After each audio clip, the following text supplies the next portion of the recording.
The views and opinions expressed in the Golden Boot podcast are those of the speaker and do not necessarily reflect the views or positions of the Golden Boot podcast as a whole. Y'all ready to get rolling? Quiet on the set.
Hey, welcome back. Another hot episode of the Golden Boot. It's your boy Pooh. I got my man Ant Petty Murphy in the building. What's good with you, my boy? What's up with it, bro? Hey, nothing much. Can't call it. Won't complain. Hope everybody had a Merry Christmas as we approach a Happy New Year. Want to say I definitely enjoyed the holidays, man, or the holiday thus far. Christmas, man, it was good. The kids were happy. Everybody was able to chill out, man. And I'm gonna go ahead and brag for a minute. I had made that seafood dressing, bro. It was on point. It was on point, man. It was on point. Then I made a vegan dressing as well for the non-seafood, non-meat eating people in my family. I was told people weren't gonna tell me how good it was because they didn't want me to get the big head. Well, too late. It was on point. Man, I've enjoyed that. Enjoyed watching sports over the weekend. We definitely got to talk about them bowl games, bro. We got to talk about them bowl games. ACC. Woo. Yeah. We got to talk about them because them people definitely they better be quiet when it comes to what they think they deserve and where they should be and all that. They just need to simmer down and enjoy. Simmer down, being a powerful conference. Yeah. But man, we'll get to it, man. Let's go ahead and jump into it, man. Give a shout out to our sponsor over at BetOnline. BetOnline.ag. We will be back in 1 minute. BetOnline.ag is your number one source for all your sports information, stats, news, and scores. Get the latest odds, lines, and player injury reports for this year's NBA and NHL playoffs. BetOnline is always your sports information headquarters. This season, we have you covered for all your sports wagering needs. We have everything from NBA, NFL, MLB, and NHL to golf, tennis, UFC, and boxing. BetOnline is the fastest and easiest way to get your betting info, including live betting options and your favorite casino and card games that you can play right from your home. Head on over to betonline.ag today or use your mobile device to get in on the action. Be sure to use the promo code BLEAV to receive your 50% welcome bonus on your first deposit.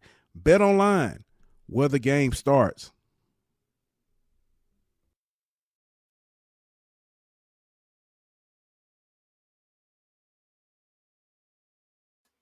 And we are back. Man, before we get started, like we always say, want to say thank you for watching. You could be anywhere in the world, but you're here with us, and we appreciate that. Do us a favor, subscribe, like, and share. If you have any questions, feel free. Drop them in the chat. We'll make sure we get to them, give you a shout out as we move along. Shout out to our guy Julian, man. Call him the baseball guy, but that's family, man. Old Julie, man. Julie hit me up all the time. I truly appreciate that dude, man. Yeah, he's good people, man. Yeah. I would say he is my absolute favorite Miami fan. I would say that, but I got a cousin who a Miami fan, so I don't want to rock the boat too much. But Julie, you know you in there.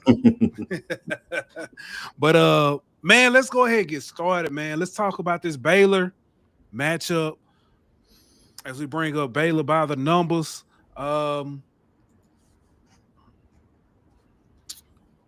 First off, coming into this game, Baylor is 8-4, 6-3 in the conference. They started off real rocky this season. Looked like it was about to be Dave Aranda's last season as a Baylor head coach, and then they turned it around and they rallied around their guy. I will say I got to see them up close and personal when they took on Houston. In Houston, Michael Trigg is very impressive. I remember when LSU was after him when he hit the portal with Jackson Dart.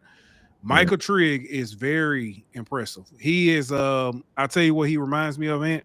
He is what LSU fans are hoping Trey Ayers will be, as far as like, you know, saying that big body tight end that you can split out. You put it in the air and he's going to make a play. That's exactly how he plays. But let's go ahead and take a look at it. On the season, Baylor is scoring 34.67 points per game. They're giving up 25.25. They have they're averaging 188.5 rushing yards per game. That's 4.9 rushes per attempt.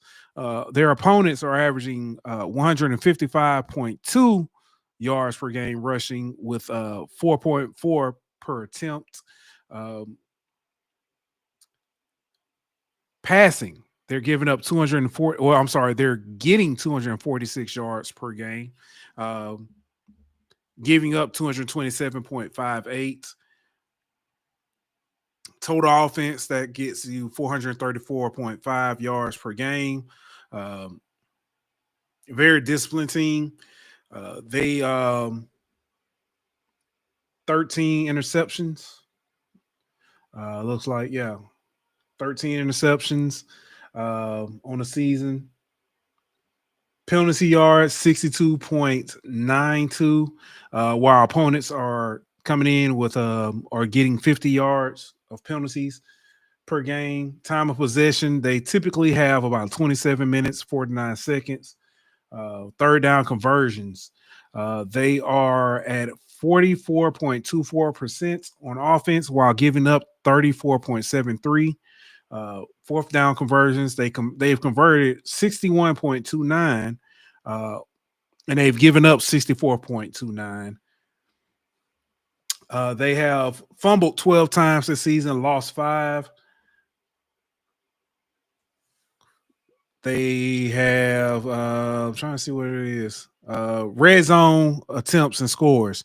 Out of 40 trips to the red zone, they've scored on 35 of them, and 27 of those have been touchdowns. On the other side, opponents have reached the red zone 44 times. They have scored 35 of those times, 25 of those being touchdowns. Again, like I said, this team is very disciplined. The one thing about that, the quarterback, I don't know if he's playing. I hadn't checked to see if, saying who's, their inactives and actives for this game. But their quarterback, he's very prone to throw you a pick. He threw 2 in the Houston game. One was a pick 6. The other could have been a pick 6. I think I told you this one when we found out they were playing. The other could have been a pick 6, but the DB, when he caught it, ran into his own man and was down. Pretty much, tripped and fell. But yeah, that's about it as far as Baylor's concerned. Again, coached by Dave Aranda, former LSU defensive coordinator. I don't know much more to say about him. You on mute. They're not a flashy team. They just go out there, line up, and run their stuff. You know what I mean? And they just play their game. They don't try to trick you or nothing like that. You know what I mean? They just line up and play their game of football. So Yeah. I don't know if it's if I don't know how exciting of a game it's gonna be, considering the brand of football that they play. But at the same time, I think it's a good gauge for LSU, considering they're gonna have most of their people playing. They hadn't had a lot of transfer guys hit the portal. They hadn't had a lot of opt outs and things like that. So you're gonna go up against a lot of ones. So the fact that you get a good test for some of these young guys that LSU's gonna have to play and kind of throw them out there in real life situations and get a test of how good they really are. I mean, when you look at the fact that LSU got a lot of opt outs, they got a lot of players that have hit the portal. So some guys are going to be called to start or called to play significant snaps who may have not done that all year long. So it'd be a good test for them going up against a team like Baylor, who is going to play hard, who's going to give you a good fight, and it's going to be a real slugfest out there for most of the game because they're not going to lay down. Yeah. Bryson Washington, running back. Kid is a dog. He's carried his team. He's got 1,004 rushing yards on the season net. He's got 12 touchdowns. Paul's Hub. I think this is actually, spot on. Says you need to play them like Vanderbilt, essentially. Yeah. And I can kind of agree on that. The only difference is their quarterback is not mobile. At least he wasn't against when I saw him play against Houston. He's more of a pocket guy. He's not even that elusive. But yeah, it's going to be interesting. They don't throw the ball that much. They're going to run. It's going to be run heavy. It's going to be interesting to see how LSU tackles that. No, pun intended. See how they tackle that facing the run, seeing as though LSU has had struggles at times with the run. So that's going to be an interesting test, and it's kind of a I don't know if you can say it gives you something to look forward to going into the next season. Leading receiver is Josh Cameron. He has 44 catches, 643 yards, 9 touchdowns. Next after that is Ashton Hawkins, 41 catches, 512 yards, 4 touchdowns, so on and so on. But if you look, man, they're it's very saying passing yards are distributed, not necessarily evenly, but there are definitely a lot of guys that they like to get the ball into their hands.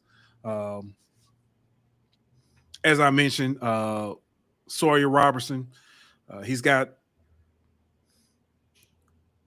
62.78 completion percentage for 2,627 yards. He's got 26 touchdowns and 7 interceptions. So yeah, definitely. They're definitely a team that came on strong at the end of the season. Yeah. So, but yeah, I'm definitely looking forward to this matchup.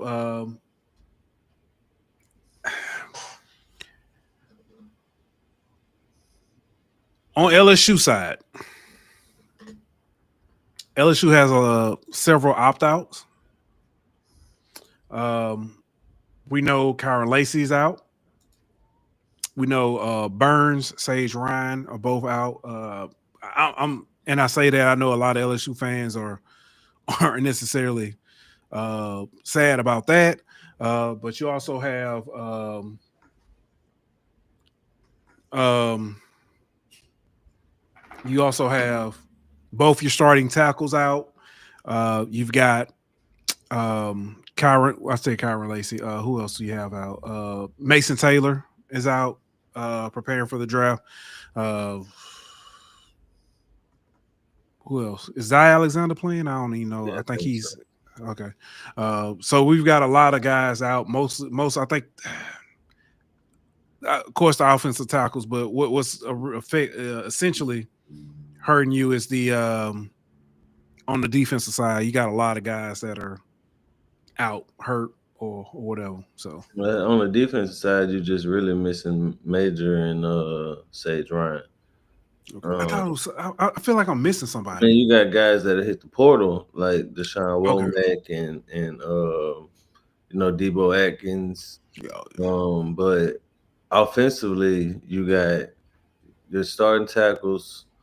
Dillinger still hurt. Mason Taylor, Kyra Lacey not playing. CJ Daniels. It's CJ Daniels, offensively is and where I'm CJ okay. Daniels is Mhm. out. Sheldon Sampson hit the portal. So you gonna it's really Aaron Anderson, Xavier Thomas, and a bunch of guys who hadn't really played much this year. So I think Julian kind of spot on with what he said in the chat. Yeah.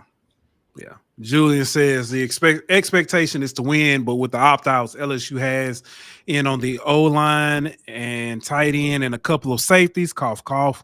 You get to see the depth you have, and if you need to get more in the portal. Yeah, I agree, man. You're gonna have to play some young guys on that offensive line. Tyree Adams projected to be starting. Bo Borland projected to be starting. And I figure Weston Davis will see time in the rotation as well. Then, like I mentioned, receiver, Kylan Billiard, Jelani Watkins, those guys are gonna have to get some snaps because you got to consider Kyle Parker also. Oh, I forgot Chris Hilton. We got him too.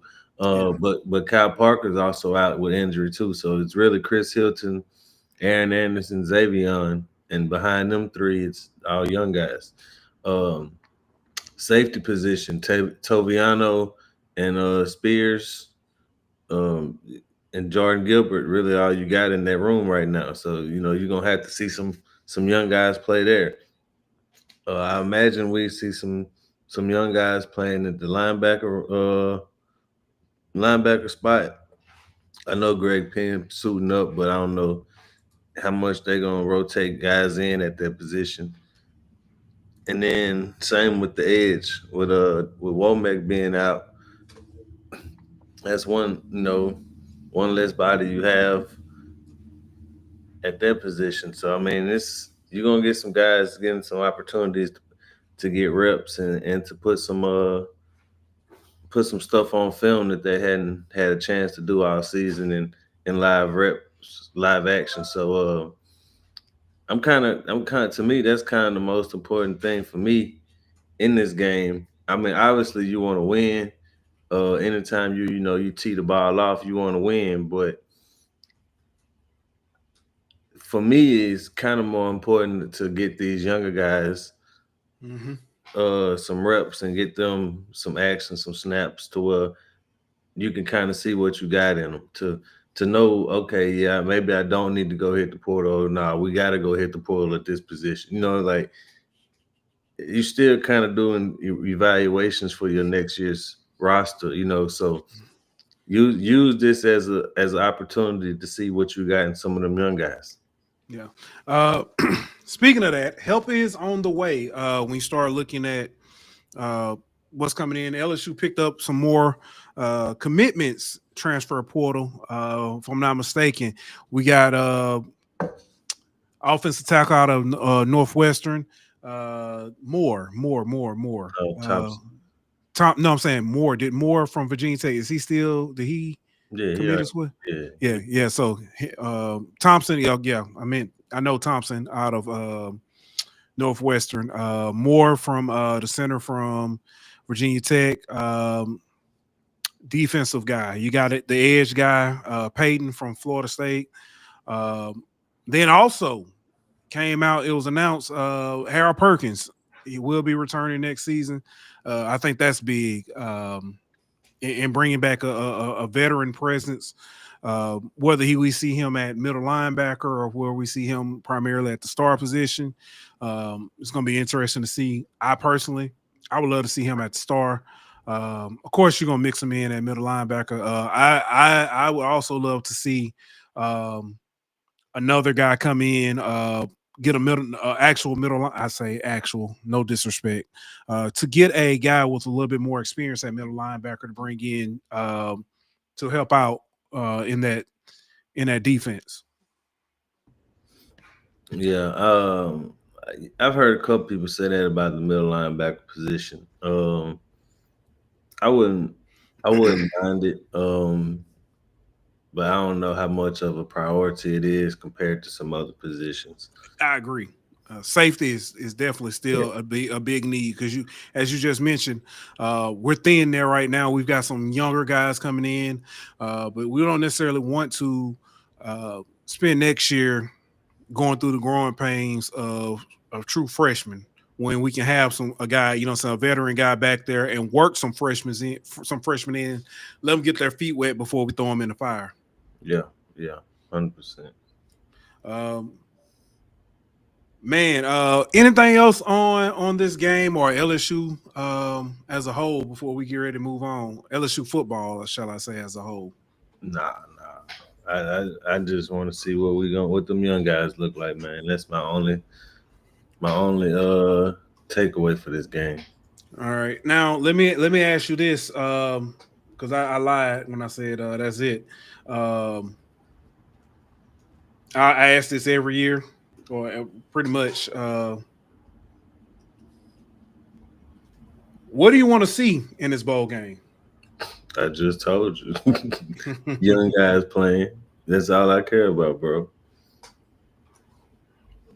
I want to see them young guys at the safety, receiver, offensive line, all the key positions that we gonna have, quote unquote, holes to fill next year. Mm-hmm. I want to see what we got at that position. Yeah. Initially, we talked about it, and I said that I would have loved to see Colin Hurley get some reps and stuff. I don't necessarily need to see that. You know what I'm saying?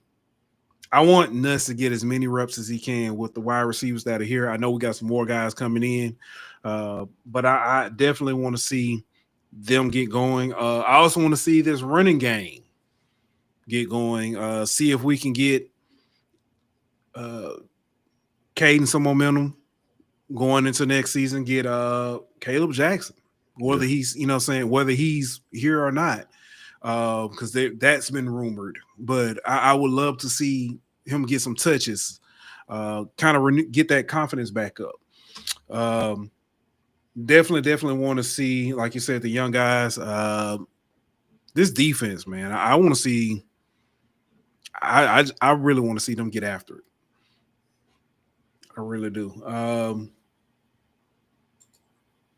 hadn't even looked at the over-under on this game or anything. Hold on. Let me see if I can find it real quick. All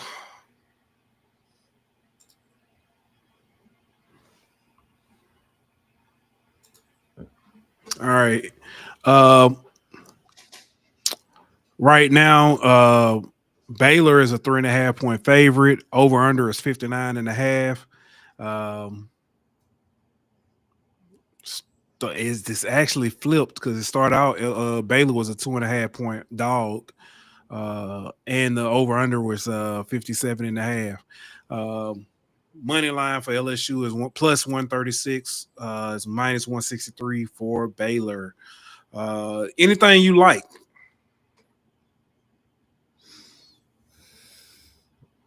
The under is what? 59.5.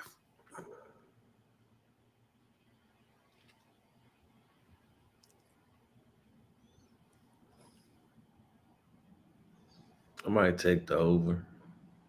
I'm kind of leaning. I'm kind of leaning that way. Honestly, I don't know how much offense Baylor gonna bring. Honestly, I probably would stay away from this game altogether, just because it's too many variables for LSU. Like I could see LSU plus 3.5. Mm-hmm. But then I could also see LSU like playing young guys and like taking Aaron Anderson out and putting in Jelani Watkins, or you know what I'm saying, like Mm-hmm. so I probably stay away, but 3.5. If I'm taking anything, I'm taking LSU plus 3.5 because they should beat Baylor. Yeah. Chris Lomax asks, who are we targeting in safety? No comment. Yeah. Yeah. That's kind of a tough one, Chris. I don't know. All I'm gonna say is I feel like what we got on the team right now at safety ain't what's gonna be in that room starting on week 1 when we go to Clemson. Like I feel like they still not done in that room. Yeah. Yeah. Our resident negative Nancy, Miss Danny says, how bad are we that Baylor is picked to beat us? That is depressing. Not really. As Well, Ant said, in the beginning, Baylor doesn't have as many opt-outs as we do. And you're missing your number wide receiver 1, wide receiver 2, not by necessarily the stat yards, but wide receiver 1. Well, you can mind 1 and 3. 1 and 3. Your tight end, 2 of your best offensive linemen. Like that's a lot on the offense to replace. Yeah, especially in 15 practices. Yeah, and not to mention, like to be fair, um, like Pooh said, LSU started out as the favorite. So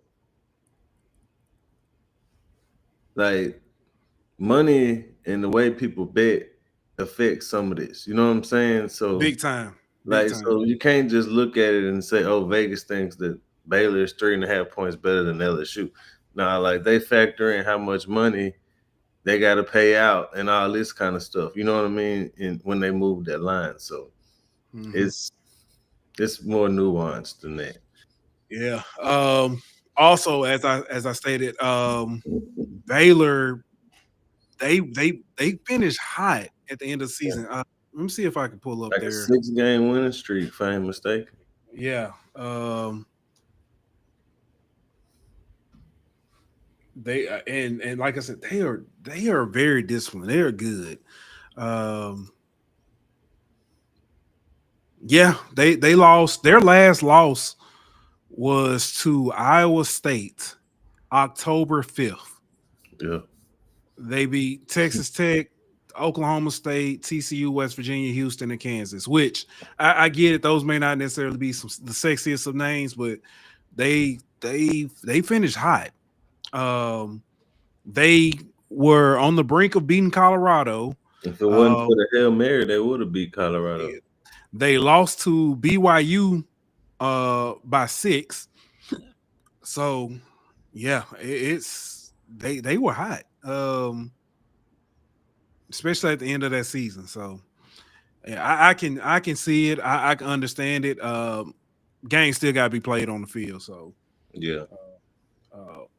Now, man, I do want to talk the rest of the bowls, man. Some of the bowls we've seen thus far. But man, Ant, I got a question for you. Just roll with me.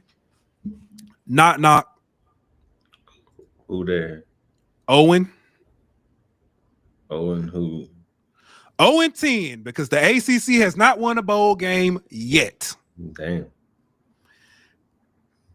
ACC has been bad, extremely bad when it comes to this bowl season. The playoffs, I can understand it.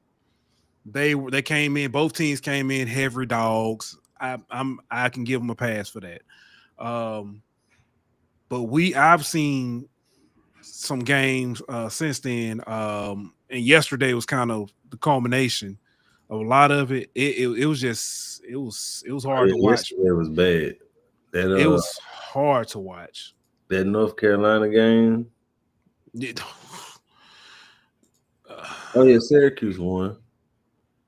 Syracuse Syracuse did win. I take that back. So are they 1-10 then? They got to be 1-10. So my bad, my bad. But yeah, North I Carolina was bad. NC State losing to East Carolina and then trying to fight afterwards. so Uh, UNLV beat Cal, Texas beat Clemson, Penn State beat SMU. Again, I can understand those. Toledo beat Pitt. Vandy beat Georgia Tech in a game that was not as close as that final score. Iowa State edged out Miami. I'm gonna come back to that game. UConn dominated North Carolina. UConn led by Jim Moore Jr. Nebraska dominated Boston College. East Carolina beat NC State, as you mentioned, and the remaining games, Washington and Louisville. Louisville should win that one. Duke and Ole Miss, which Duke's starting quarterback is out. And Minnesota and Virginia Tech. So we're looking at what, 2? Yeah, that's two games that I can see right now that 2 more they might win. that's crazy. Yeah, so yeah. That's Which one was worse though? Like Pitt. Yeah. I honestly. So North Carolina losing to UConn, I'm okay. Well, I'm not gonna say okay with, but if I'm not mistaken, most of their team, since starters were opted out, they don't have a head coach that was coaching. Yeah. So I can kind of understand that. East Carolina, North Carolina State. I know on paper this might have looked like this should have been. Yeah, NC State best player wasn't playing. Yeah. Pitt. I mean, granted, Toledo was a good team. Pitt had several chances to win this game, and they were bailed out by several calls on the field to even still be in it as late in overtime as they were. Yeah. So that one's just that was about as bad as Oklahoma losing. Don't even get me started on that. Brent Venables, Miami game. I do want to talk about that. Miami took on Iowa State. Actually, it's crazy this matchup, and I didn't think about this when we first talked about it. Both of those teams had chances to be in the playoffs up until basically the last games they played. Miami losing to Syracuse knocked them out. Iowa State lost in the championship game, which knocked them out. So a lot of people talked about Cam Ward playing in the first half and not in the second half. I had no problem with that. I don't know how you felt about it. I had no problem with that. He broke the record and sat out. For LSU fans, this might sound familiar. Malik Neighbors played one series last year in the bowl game, and they pulled him the rest of the game. Yep, have no problem with that. Word on the street, the Giants GM was in the building, watched Cam Ward play in that first half. So that should go and tell you something. He gave you 31 points and the lead. And not to mention, like we talk about how bowl games are so important in terms of seeing what you have for the next year. If Cam Ward's not going to be there, you need to see what you got in Emory Williams, who's going to be your quarterback going in the next year, at least as of now. So, I mean, I think that it was agreed on by Mario Cristobal and by Cam that he was going to play a half or play long enough to beat the record, to break the record or whatever, and then then turn it over to Emory in the second half, and it just didn't work out for Miami to win the game. But I mean, they had a chance to win that game even with Cam Ward not playing in the second half. I mean, they kicked the field goal instead of saying, "Let me try to get this touchdown." And if I get the touchdown, it's a 2 point, it's a 2 possession game, and it's over with. If I don't get it, you got to go 97 yards to beat me. You know what I mean? Like, right. And not to mention the first play from scrimmage, you fumbled and basically gave Iowa State a touchdown.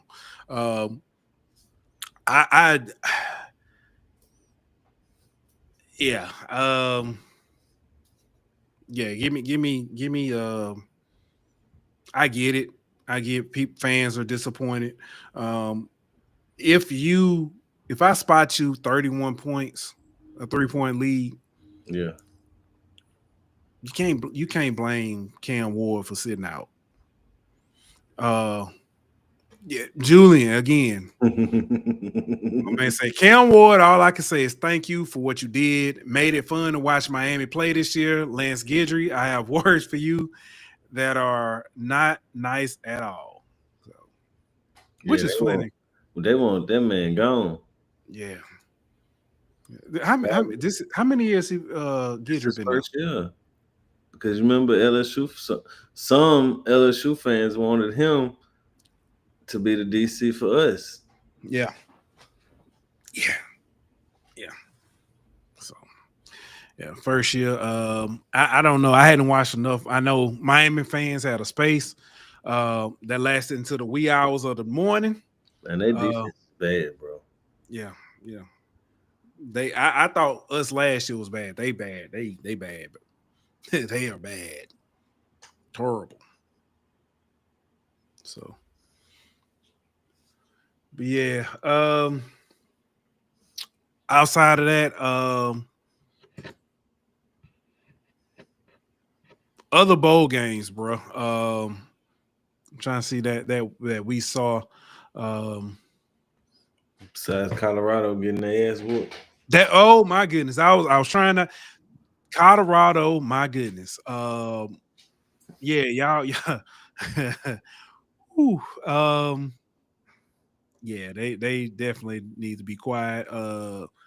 USC taking down Texas A&M. They picked on Dez Ricks that entire last drive. The entire last drive. I think they said every pass they completed was on him. Yeah, it was rough. Yeah. That was hard to watch. I'm trying to think what was a good game. ULL. If y'all spend as much time practicing and fighting, and fighting to better yourselves as you did, fighting with everybody about your name is not ULL, is UL. If you did as much fighting, you might would have scored more than 3 points. Hey, you know what was a good game though? What's that? Kansas State and Rutgers. Very good game. Correction. Julian said this was Guidry's second year. Oh, my bad. So he got an extension because of the LSU talks and stuff. So he ended up getting LSU and got a lot of coaches paid. I just want to say that too. Players too. But yeah. Kansas State, Rutgers.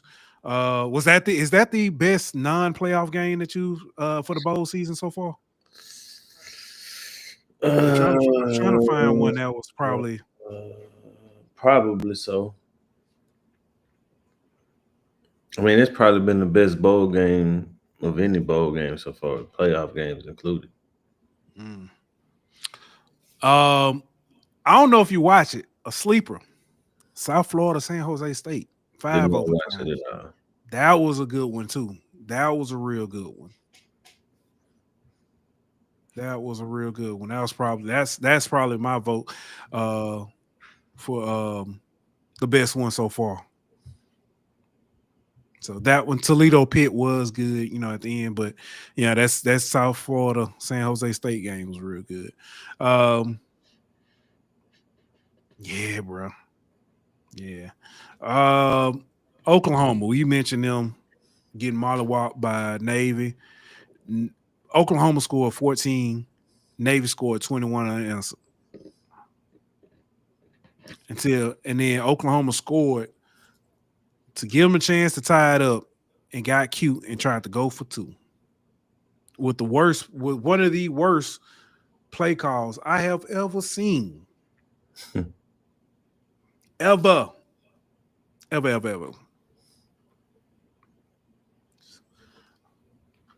I'm trying to see what we got next coming up because we got a couple more bowls coming up. I think it's only one tomorrow. Tomorrow you got Iowa versus Missouri. Tuesday you got a slew of them. Alabama taking on Michigan, Louisville taking on Washington. You got South Carolina and Illinois. Of course, LSU and Baylor, and then the first game of the second round, Penn State and Boise State in the Verbo Fiesta Bowl. Then on Wednesday, you've got the three other playoff games with Texas taking on Arizona State, Ohio State, Oregon, and Notre Dame, Georgia. Thursday, you've got Duke, Ole Miss.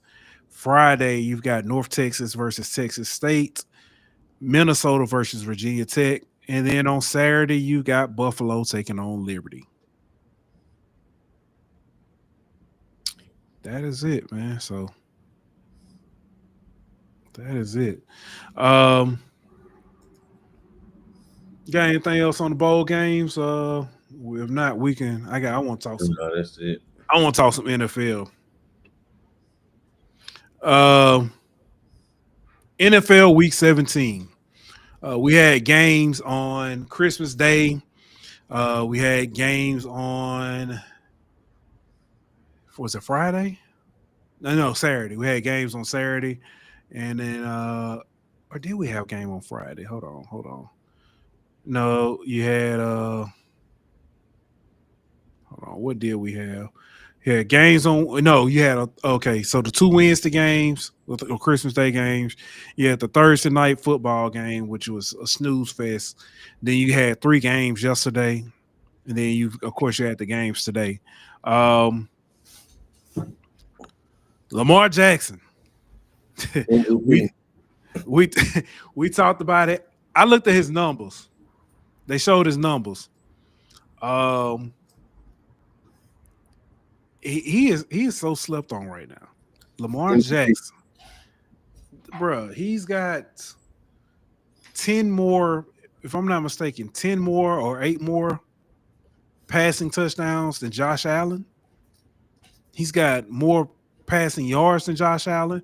Josh Allen has more rushing yards, if I'm not mistaken, and rushing touchdowns. But this should be a repeat. Yeah. It should be a repeat. And what I told you last week, Joe Burrow, not last week. When was that? Was that Monday? No, that was last week. Joe Burrow, MVP season. Yeah. First round tanking defense. Yeah. So Lamar got more passing yards, more rushing yards. Oh, he does have more rushing yards. Okay. Yeah, by like 320 yards. Okay. He got more total touchdowns and less interceptions. Like, he the MVP. Like, the only reason he ain't gonna win it, if he don't win it, is because of voter fatigue. It's like the reason Joel Embiid won the MVP in the NBA that year, because they didn't want to give it to Joker again. Yeah. You know what I mean? Like, but if we're going off numbers, man, it ain't close, bro. Yeah. Best game of the weekend, to me, definitely was the Bengals Broncos yesterday. Yeah, that was a good game. Dude, except for Chase. Oh, yeah, I mean personal reason. Yeah, I get it. They The Bengals. I ain't gonna say Joe. The Bengals since Joe Burrow's gotten there. I've seen, and it's funny because it's happened so many times. If I'm Joe Burrow, I don't even know if I tell the coach we're not kicking field goals because I've seen that I can count at least 5 times where Joe Burrow has gotten the team or the offense has gotten the team in field goal range. They've played to run the clock down and kick a field goal. Well, my thing is, why did you kick it on third down? I can explain that. I do know that one. The reason you kick on third down, say you muff the punt. I mean the fumble, the snap. What's the odds of that happening?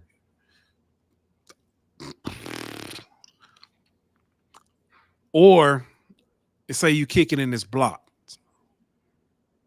What's the odds of that happening? I don't know, but that's the reason why, because it happens a lot. It happens a lot more than we think. Man. It does. It does. Kicking on third down, I've seen it a lot. If you don't trust your kicker, why not get 5 yards closer and get him a easier field goal? My question: why risk it at all, and why not just go for the touchdown in the first place? I mean, if you're gonna kick the field goal, at least get 5 yards close instead of kicking on third down. I say I'm with you. I take the shot. I understand the thought process behind kicking on third. I didn't say I like it, but I understand the thought process. I understand it, but it's to me it's pointless because the odds of you having a bad snap on a field goal aren't that good, bro. Like to where he ain't finna kick the ball, like Tony Romo versus Seattle type bad snap ain't that good, bro.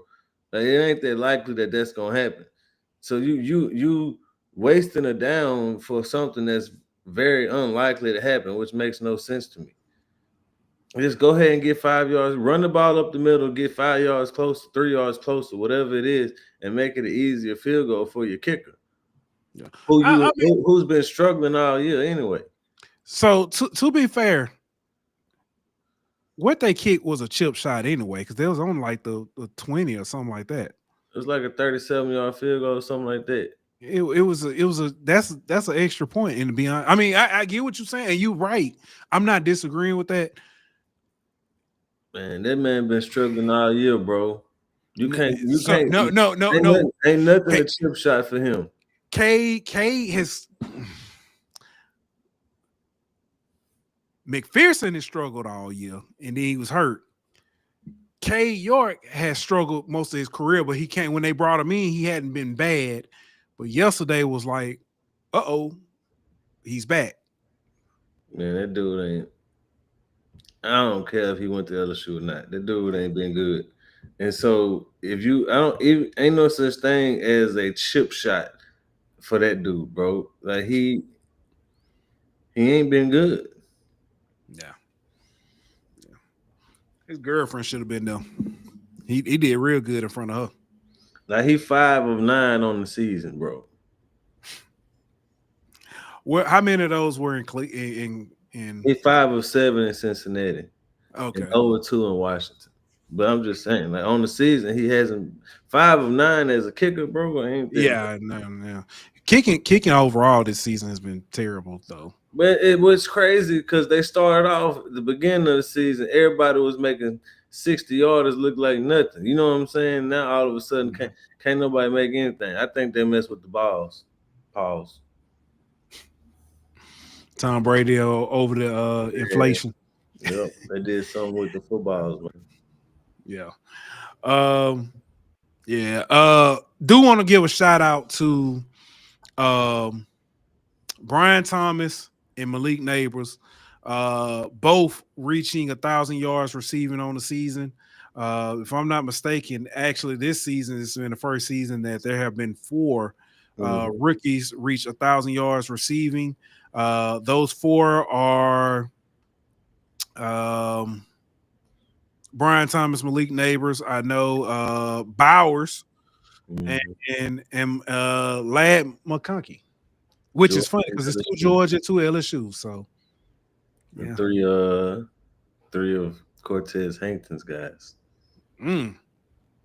But Randy Moss rookie record for most games with 60 yards receiving and a touchdown has been tied by Brian Thomas Jr. Yeah. with 8 games this year with at least 60 yards and a touchdown. That's dope, bro. That's And crazy. shout out Malik for getting 1,000 yards with no quarterback. Hey, speaking of that, bro, I bet Giants. I can't wait to get in space and talk to Keon. I bet Giants fans are heated, bro. They just went for. They knew they was getting Shador Sanders. Shador wearing the Giants cleats at the game yesterday and all that.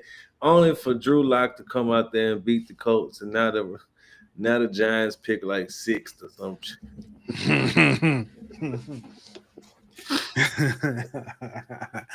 Now the Patriots got the #1 pick. If you're the Patriots, who do you get? Travis Hunter. That's a good call. Or I Trade back. saw somebody put this on Twitter. I don't remember who put it on Twitter, but if you're the Patriots, do you trade Drake May for a top 4 pick, top 3 pick, some shit like that? You know what I'm saying? Like, let's say to the Titans, right? Mm-hmm. At #2. And then if you're the Patriots, draft Shador and then Travis. Because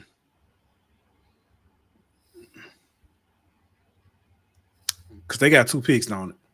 No, they don't. But that's what I'm saying. If they would, like, the Titans had the #2 pick.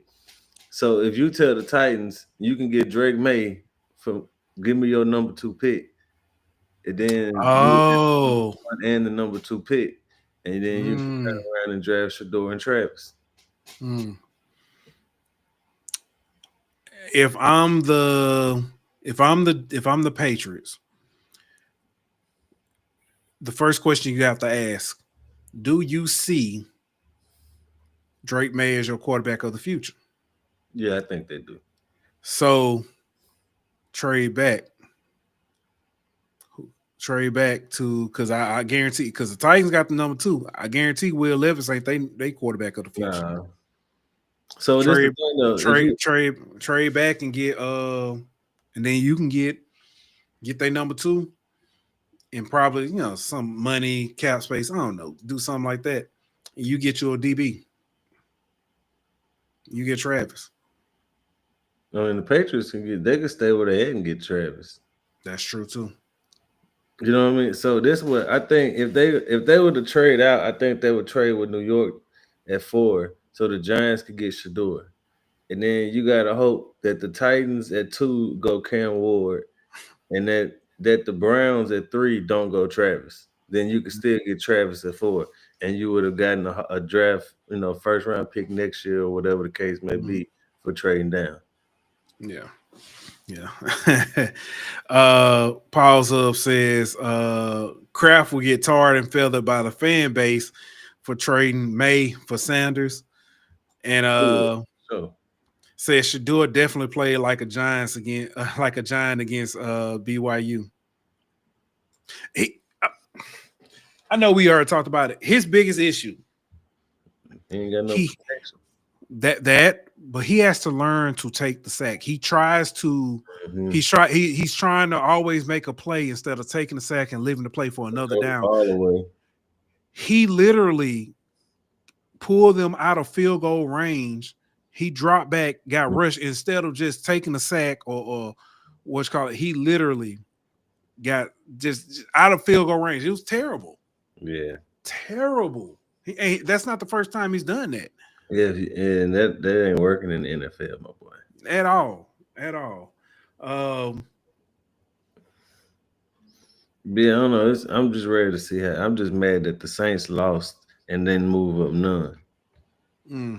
Yeah.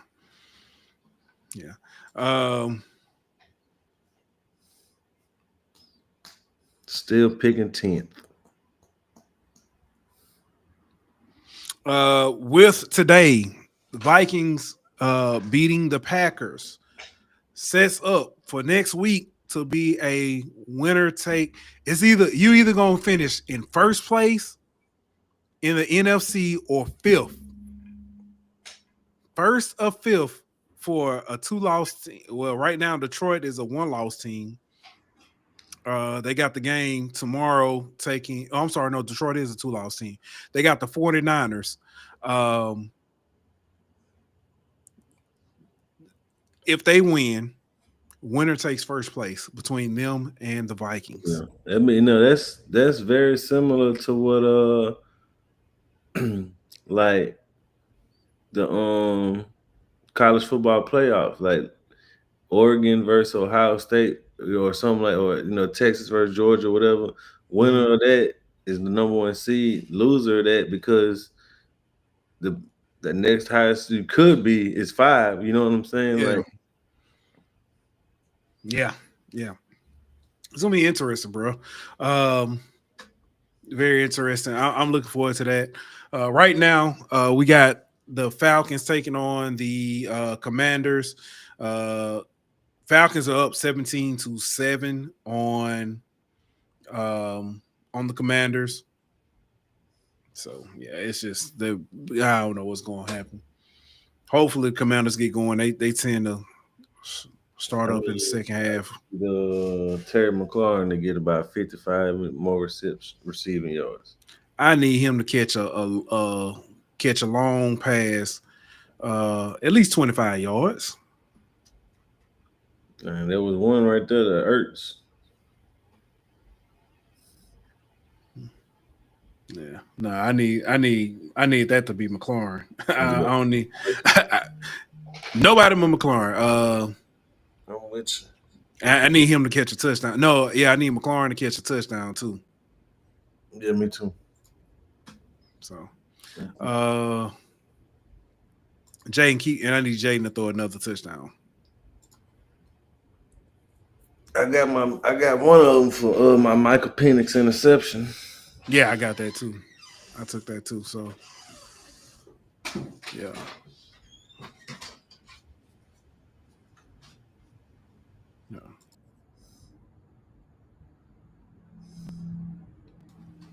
All right. Next up, we had some coaching hires in the college space. 3 former NFL guys are now head coaches at HBCUs. Congratulations to Michael Vick. He's the new head coach at Norfolk State. Deshaun Jackson, I didn't see that one coming.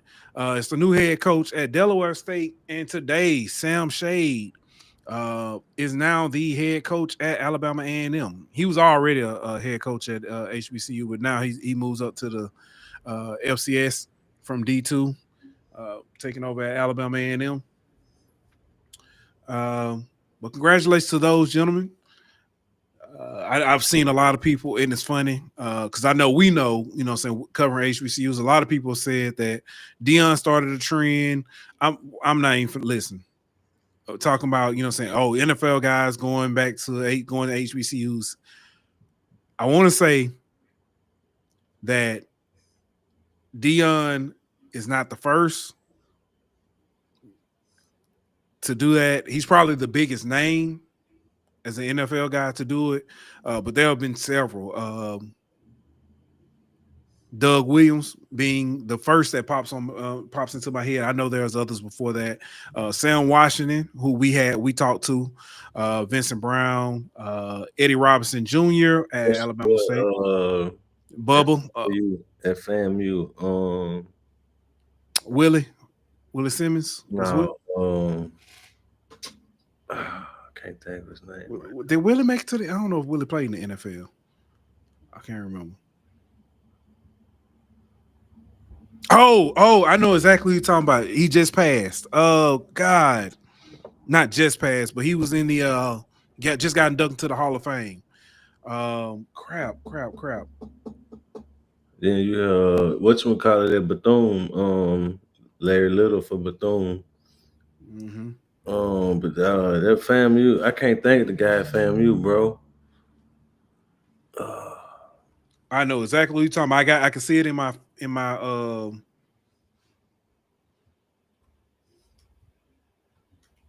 I see his name and I see because he played Ken Riley. Yeah. There you go. Ken Riley. He played quarterback at FAM and then played DB in NFL. Yeah. So Ken Riley. Um, man, dude, it's Bubba McDowell, Chris Dykeman at Texas Southern now. Yep. Eddie So George. Eddie George. So yeah, it's definitely NFL players all over that are coaching at HBCUs. But man, like I said, I don't want to take away from these three. This is big though. I don't know if it's a movement, but I definitely appreciate seeing these guys going back and what's called it. Ed Reed, we forgot about him. He coached the Dale too. Boy. He was making changes. Boy. Let me stop being petty. But Mickey man, didn't make it to the NFL, huh? I thought did he play? I don't think he did.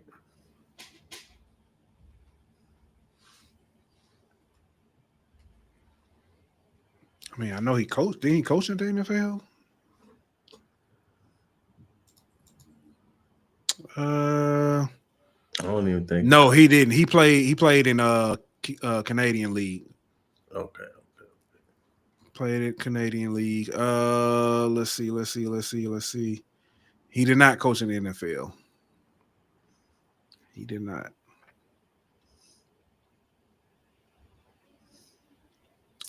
Yeah.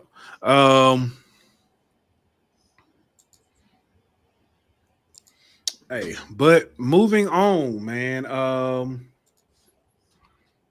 Talk a little basketball. LSU basketball, to be exact. Both the men and women played today. The women got a 20+ point win over Albany. That game was not that game was too close. Yep. Um, They played like shit first half. Yeah. Yeah. They hit 1-3, and that three came at 20 something. Yeah, like the last 30 seconds of the game. 25 seconds left in the game. They hit a 3-pointer. And that was Cheyenne of all people. Yeah.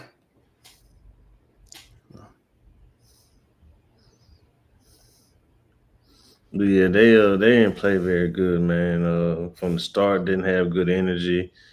Defense wasn't very good. They let that Herder girl. They let her make a few threes. Yeah, heard a little sister.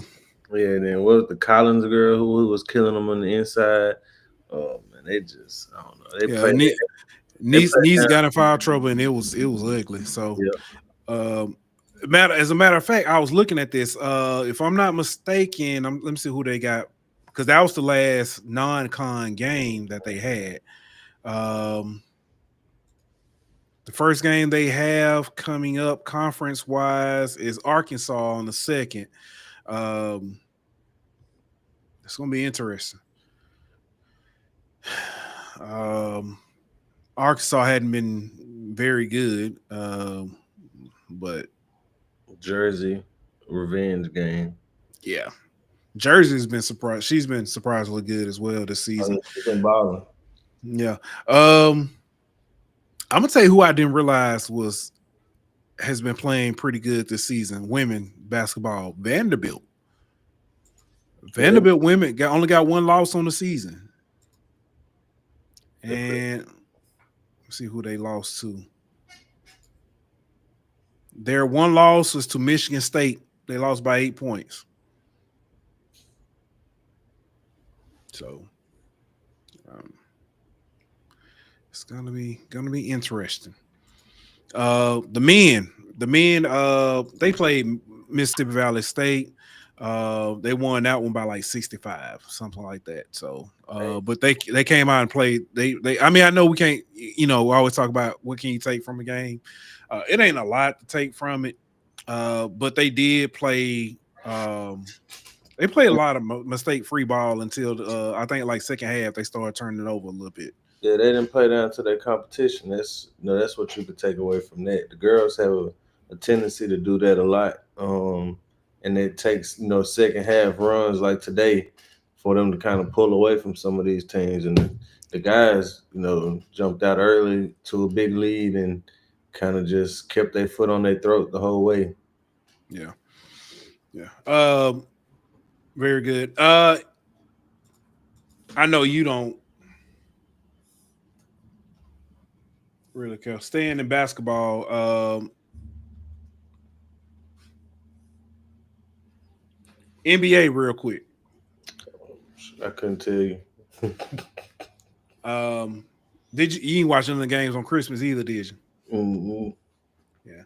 Interesting enough, best game on Christmas. Well, no, I ain't gonna say the best game because that San Antonio, the Spurs Knicks game to start off was really good, really good game, back and forth. That Laker Golden State game, Yeah, very entertaining to watch. But then today, you had a trade. Lakers give up D'Angelo Russell, D'Lo, and there's somebody else they gave up for. They got back. 3 second-round picks as well.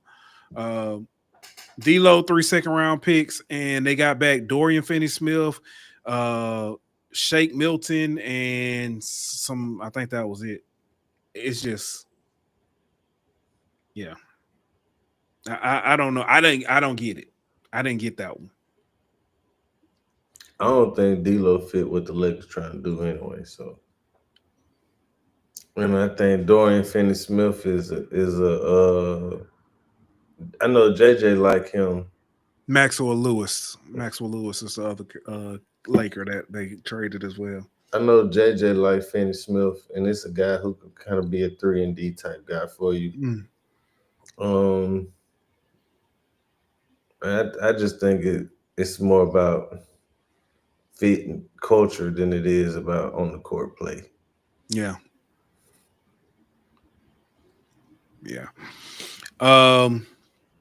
Also, it's been some big fights.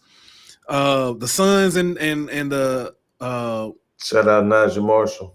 Yeah, Suns and the Mavs got into a fight. Najee got what, 20 games? No, he got 4 games. Was it 4? I saw somebody got 20 and somebody got 50, unless that was just completely wrong. 50. It said 50 games. And when I saw it, I was like, this got to be fake. No, but it's fake, bro. Okay. Okay. No, it is. What I saw had to be fake. So yeah, Najee got 4 games, and then Nurkic got 3 games. 3. Yeah, there we go. PJ Washington was suspended for 1 game. Yeah, what I saw, it said, and I knew, I was like, this got to be fake, but the dude had like 36,000 followers, so I was like, I don't know if that's how true that is, but yeah. Yeah. That's some palace suspensions right there.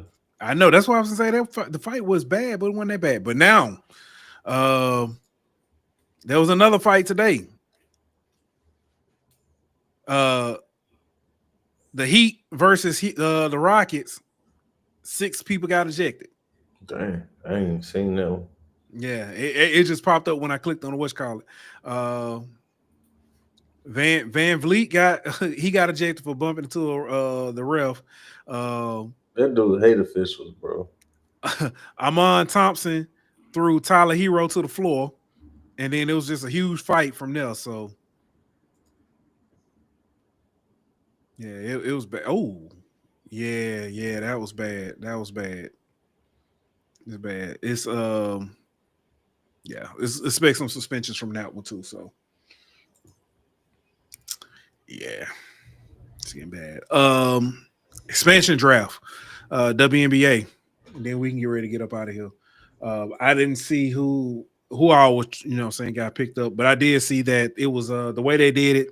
There were 6 protected players for each team. The Aces gave up Kate Martin, ended up getting drafted to the I want to say the Golden State squad. Golden State. Mm-hmm.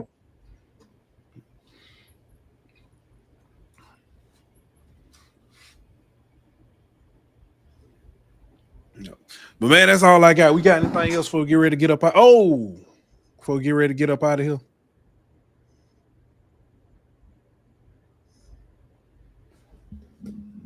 No, I got. All right, and Washington has got it closer. It's 17-14 with 5 minutes and 18 seconds and counting in the third. The wrong person though. They said they threw it to the wrong person. Who threw it though? I mean, not who threw it. They did. It was a passing touchdown. Yeah. Okay, so I'm good there. At least got that. Ertz caught it. Ertz. Okay, yeah. We gotta get. I don't know what's going on with He ain't got like one target. Oh, I see it right here. Dang. Hey man, yeah, he got ragged out that man. Yeah, he got 3 targets. He only got 1 catch, 5 yards. Yeah, we got to step that up. And he just ragged out that man. Yeah, he did. That's that fight. That is terrible. Terrible.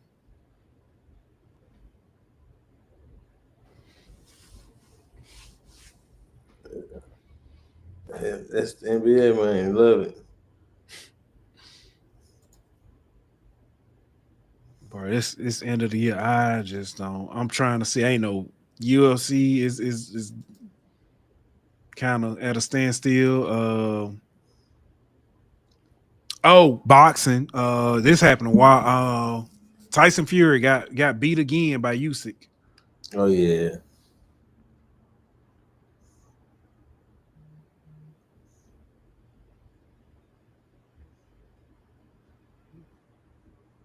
Remy Ma versus boy. Remy Ma versus Clarissa Shields in February. Who you got? She gonna shoot that girl. Yeah, buddy. Yeah, buddy. That's interesting. That is interesting. She gonna shoot that girl, man.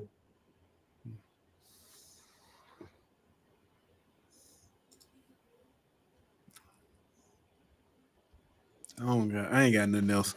Before we get ready to get up out of here.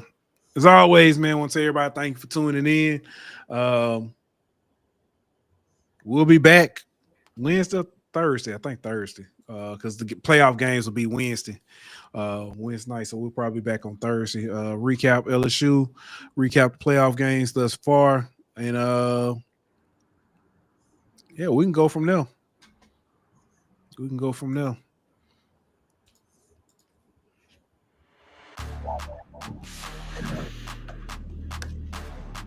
Thank you, everybody.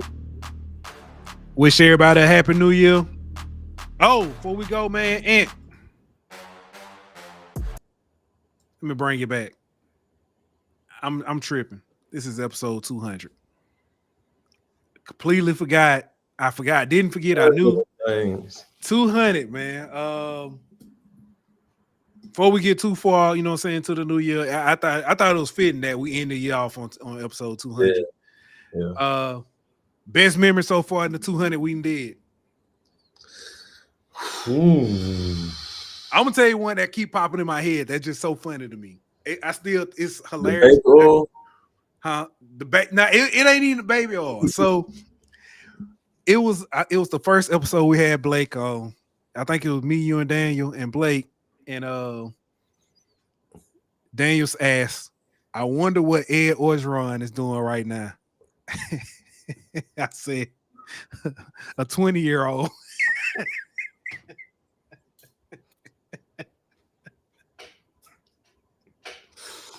Damn it, boy. Man, but man, 200 of them things, man. I do want to say thank you to everybody who tunes in, people who comment. Somebody commented on last show and said said, "Hey, y'all need to bring more energy. Y'all brought down the show." Like, I couldn't even argue with it. I was like, well, I mean, it's close to Christmas. I'm tired of shopping, you know. Yeah, I was sick last show. Yeah. But I get it. Y'all, you know what I'm saying? Y'all won't, you know what I'm saying? You had a flu game. You had a flu game show. The whole flu game, man. You had a whole flu game show. I remember that one. I'm gonna tell you another one. I had a COVID show. You remember that one? That's the one I'm talking about. The COVID show. I remember. The one I wasn't even gonna come on, and Yeah. then you was on here by yourself, so I had came anyway. Yeah, I'm gonna tell you. I'm gonna tell you one show I remember. I'm gonna tell you another one. One moment I do remember. Shout out to Chris. Chris did, and this was probably one of my favorite altar calls. Oh, the fish story. When Chris broke down like the problem with putting the lid in it. To this day, I still remember that. I be talking to people about it and stuff. Man, shout out to Chris, man. That was a great one. So one of the, it was probably, probably.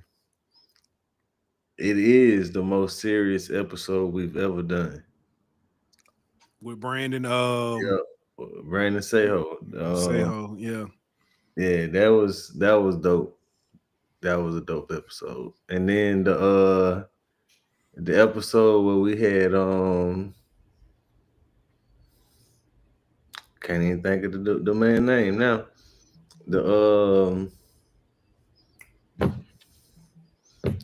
We had obviously the ones with the players. When Kai and Jacoby and Tank. all them. But we had another guest. Adrian McGee. Was it McGee or was it Derek Dillon? I think it was Derek Dillon, the one. Yeah, that was Derek Dillon because he was telling us stories about Chris. Yeah, he told people he would tell. He said Chris was his cousin and not his uncle. Yeah. Oh, Nick Harris. Yeah, Harris. Yeah, Nick Harris. We had him on. I still, because he was talking about, you know what I'm saying, Venerables. Yeah. I might want to check on that, my boy. Might want to check on that one. When we had Verge on. Yeah, that was I never forget when we had Verge on. He was like, the first thing he said, "Where did y'all get that picture?" Yeah. So, and then we had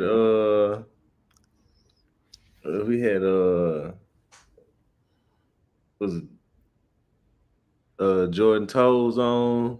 Yeah. That was on HBCU. Yeah, HBCU. Yeah, that's right. Yeah, I was just thinking about him playing for LSU. I'm sure. Yeah. We had somebody else. Oh, Debo. That's who it was. Debo. Yeah. Debo. That was a special episode. That wasn't even. Yeah. We just did the interview with him, man. That was like that one. Like we talked to him. That was fun. I'm gonna tell you somebody else who Jeremiah and Miss Nikki and him. JoJo Stone. Yeah, I forgot about that one. That was one of my favorites too. I forgot about that one. I hate he ended up at Louisville, but I know he's doing well. So. Yeah, I forgot about JoJo Stone interview. Damn. Yeah. We done did a lot of that, man. Yeah, we done talked some good folks. Mike Scarborough, we had him on, and Preston and Carter and like some of the best ones to me is when we go behind enemy lines and like bring on the people for like cover Oklahoma and A&M and all them. Yeah. My guy James Williams from UCLA covers them. Believe in UCLA. Yeah, truly enjoy him. We got to reach back out to the Vandy guy too. Not at Target. So when he not at Target, we gotta get the Vandy guy back on, man. Because Vandy, the best one is homie from Alabama, bro. Kenny, look Kenny. Man. I say look Kenny, big Kenny. I think he graduated now. I gotta reach out to him, see if he Man, that man's so buttoned up and proper, boy. It made me feel like I'm a country bumpkin or something talking to that man. Hey, every time I've ever invited him on, he'd be like, "Hi, Mr. Henry. Can I give you a call so we can go over what we're talking about?" I'm like, of course. But yeah. And we can't forget our guy, Dilly Sanders, who Oh came man, on. most definitely. And then your people came on. I think what he physical therapist. Oh yeah, my cousin. Yeah. Physical therapy. When he came, talked about concussions and stuff like that. Yeah. Hey, that was another Chris moment. Hey, Dr. Chris, on regular Chris, I got a question for you.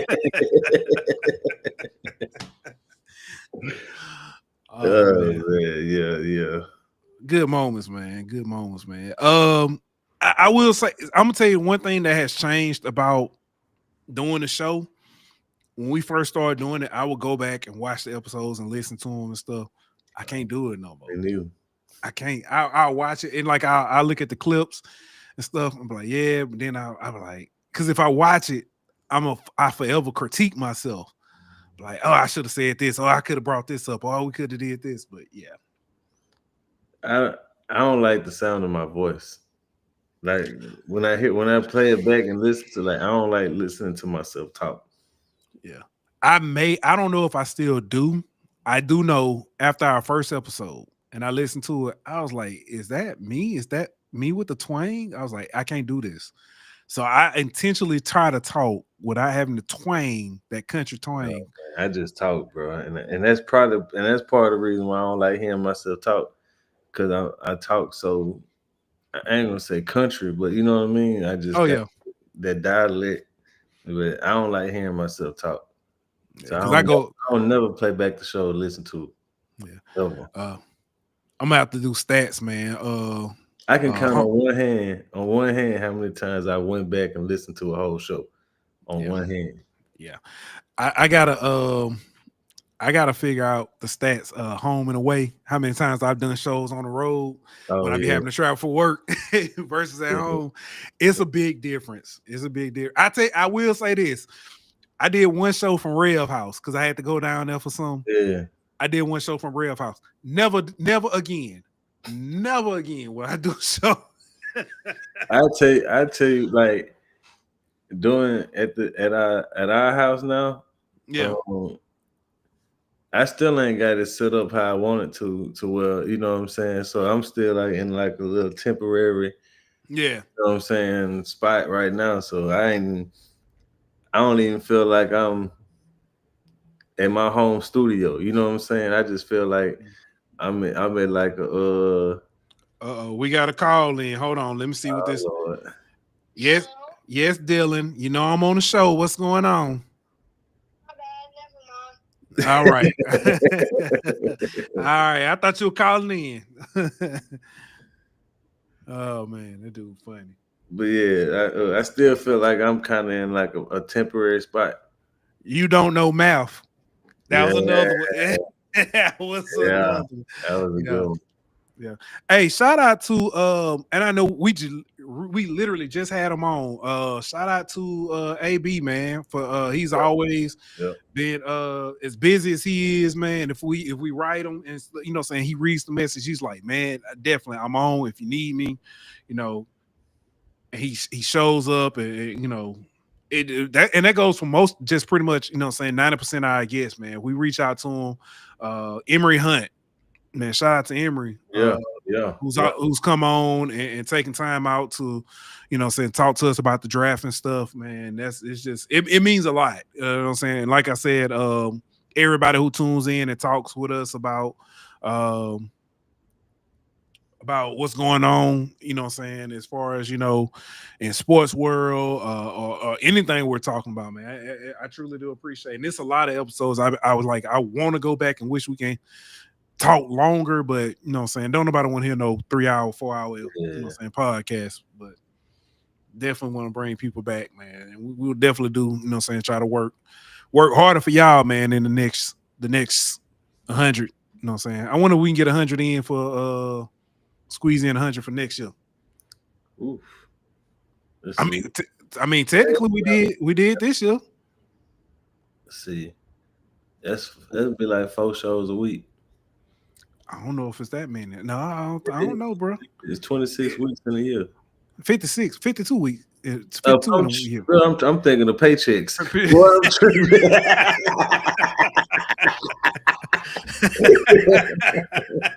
I'm thinking of paychecks like mom. Yeah.